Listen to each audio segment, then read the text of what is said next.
തൃശൂർ വെടിക്കെട്ട് അപകടത്തിന്റെ കാരണം കണ്ടുപിടിക്കാൻ ശ്രമിക്കുമെന്ന് പൂരം അപകട commission justice C N Ramendran Nair. തെളിവ് തരേണ്ടവർ മരിച്ചത് അന്വേഷണത്തിന് പ്രതിസന്ധിയാണ്.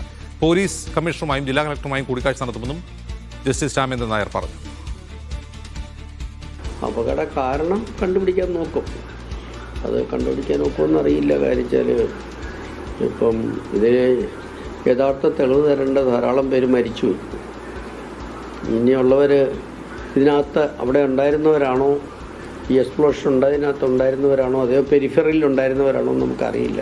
ഇപ്പോൾ തൽക്കാലം ഞാൻ പോകുന്നത് ഈ രോഗികളെ കാണാനും ഈ സ്ഥലം ഒന്ന് പരിശോധിക്കാനും വേണം. ഇന്നത് രണ്ടുമാണ് നടക്കുന്നത്. പിന്നെ പോലീസ് കമ്മീഷൻ കളക്ടറുമായിട്ട് ഒരു ഡിസ്കഷൻ നടത്തും. പ്രൈം ഫേസി പോലീസ് ഇൻവെസ്റ്റിഗേഷൻ എന്താണ് കണ്ടതെന്ന് ചോദിക്കാം. ഗോപിക വിനോദ് വിവരങ്ങളുമായി കൊച്ചിയിൽ നിന്ന്. ഗോപിക, എന്താണ് ജസ്റ്റിസ് പറയുന്നത്?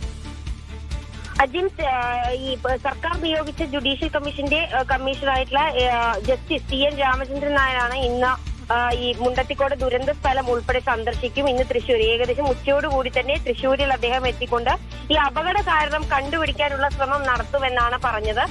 എന്തായാലും ഇന്ന് പ്രാഥമിക വിവര ശേഖരണമായിരിക്കും നടക്കുക. ആദ്യം തന്നെ ഈ പോലീസ് കമ്മീഷണറും അതുപോലെ തന്നെ ജില്ലാ കളക്ടറുമായി കൂടിക്കാഴ്ച നടത്തും.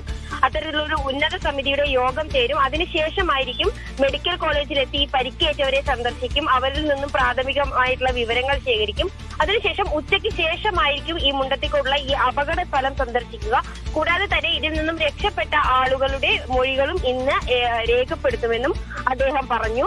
എന്തായാലും ഇതുമായി ബന്ധപ്പെട്ട അന്വേഷണ കാലാവധി 6 മാസം ആയിരിക്കുമെന്നാണ് അദ്ദേഹം പറഞ്ഞത്. ഇതിലൊരു ഉറപ്പ് സർക്കാർ എത്തരത്തിലൊരു കാലാവധി നിശ്ചയിച്ചിട്ടില്ല, ടൈംസ് ഓഫ് റെഫറൻസ് ലഭിച്ചിട്ടില്ലെന്നാണ് അദ്ദേഹം പറഞ്ഞത്.